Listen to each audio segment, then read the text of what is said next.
Next year Ramarao గారి మనవడు హీరోగా పరిచయం అవుతున్నాడు, ముని మనవడు కూడా హీరోగా పరిచయం అవుతున్నాడు. ఈ 2 చిత్రాలు పోటాపోటీగా వచ్చే అవకాశం ఉందా? పోటీలు ఎవరు పోటీ కాదండి. దీని గురించి లాస్ట్ ప్రెస్ మీట్ మీరు మిస్ అయ్యారు. అందువల్ల మీకు ప్రశ్నకి ఆన్సర్ ఆ లాస్ట్ ప్రెస్ మీట్లో చెప్పాను. ఎవరికి పోటీ కాదండి. అసలుకి ఫాలోయింగ్ మొత్తం నందమూరి వంశం ఫాలోయింగ్ అంతా వెయిటింగ్ ఫర్ మోక్షజ్ఞ అండి. అందులో క్లియర్. అతను ఆయన వారసుడు, రామారావు గారి వారసుడు బాలకృష్ణ గారు వారసుడు మోక్షజ్ఞ. ఆయన కోసం మొత్తం హోల్ ఫాలోయింగ్ వెయిటింగ్. ఎంత వెయిటింగ్ అంటే ఈవెన్ మైసెల్ఫ్, నేను కూడా, ఎందుకంటే నేను రామారావు గారి అభిమాని కాబట్టి మేమంతా గుడివాడలో ఉన్నప్పుడు బాలకృష్ణ గారి కోసం ఆ వెయిటింగ్ అనమాట.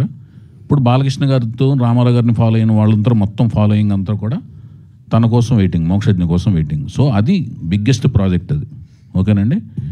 అట్ ది సేమ్ టైము ఇదేంటంటే కుటుంబం నుంచి ఎవరు వచ్చినా కూడా రామారావు గారి ఫాలోయింగ్ అందరూ కూడా కుటుంబం. ఇప్పుడు మీ అబ్బాయి కనపడతాడు నాకు, నేను వినాయకరావు గారు అబ్బాయి అనగానే బ్రహ్మాండంగా ఉన్నావా, బాగున్నావు, బాగా చదువుతున్నావు అంటాను. ఎక్కడ ప్యారిస్లో ఎక్కడ కనపడతాడు, ట్రాన్సిట్లో ఎక్కడ కనపడతాడు, బాగున్నావా అంటాం. అది అట్లా అందరు కుటుంబంలో ఎవరు వచ్చినా కూడా అందరూ బాగుండాలని కోరుకుంటాం. అందరూ బాగుండాలని కోరుకునే ప్రాసెస్లో ఏమవుతుందంటే ప్రతిభ అనేది అక్కడ కొలమానం అవుద్ది.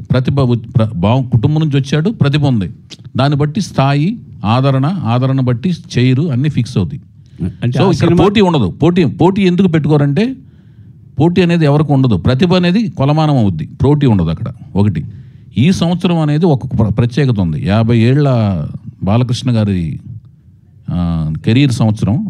అదొక నందమూరి ఫాలోవర్స్ అందరికంటే, వంశం వీరాభిమానులందరికీ అదొక పండగ వాతావరణం. అలాగే 75 ఏళ్ల ఎన్టీఆర్ గారి మన దేశం రిలీజ్ అయ్యే 75 ఏళ్ల అది వజ్రోత్సవం లాంటి సంవత్సరం పూర్తయింది మొన్న నవంబర్ 24కి. ఈ 2 తర్వాత మనవడు ముని మనవడు 4వ తరం ఇద్దరు పరిచయం జరగటం, అంటే అదొక న్యూస్లు. వాటి మధ్యలో నెక్స్ట్ ఇయర్ వాళ్ళ సినిమాలు రావటం, ఇదంతా ఒక కొత్త రకమైన వాతావరణం ఉంది. అంటే ఒక ఎనర్జీను, ఒక రకమైన ఉత్సాహం ఉందన్నమాట. సో అందరూ పోటీ అనేది లేదండి, పోటీ అనేది ఉండదు. అంటే ఆ సినిమా రిలీజ్ తర్వాత ఈ సినిమా ఉంటుందా, దానికంటే ముందు అట్లా ముందు వర్క్లోకి వెళ్ళాలన్నా, దానికి అసలు అలా పోటీ ఎలా పెట్టుకుంటారు? దగ్గరలోకి ఆ సినిమా దగ్గరలోకి ఎవరు సినిమా వేయకూడదండి, అసలు వేయరు. అలాంటి పని ఆలోచనే బుర్రలోకి రాదు, నాకు రాదు, ఎవరికి రాదు, రాకూడదు. మీ స్ట్రైట్ ఆన్సర్ ఏంటంటే అసలు అలాంటి ఆలోచన నాకు రాదండి ఫస్ట్, ఇంకెవరికి రాకూడదు. అది నేను చెప్తున్నా డిస్క్లైమర్, అర్థమైందండి? అదొక స్ట్రైట్ అవే బిగ్గెస్ట్ డైనోసారస్ లాంటి ప్రాజెక్ట్ అండి అది, అర్థమైంది కదా? అది ఓకే. ఇప్పుడు గీత గారు ప్రేక్షకురాలాగా ఉన్నది. గీత గారు, సో న్యూ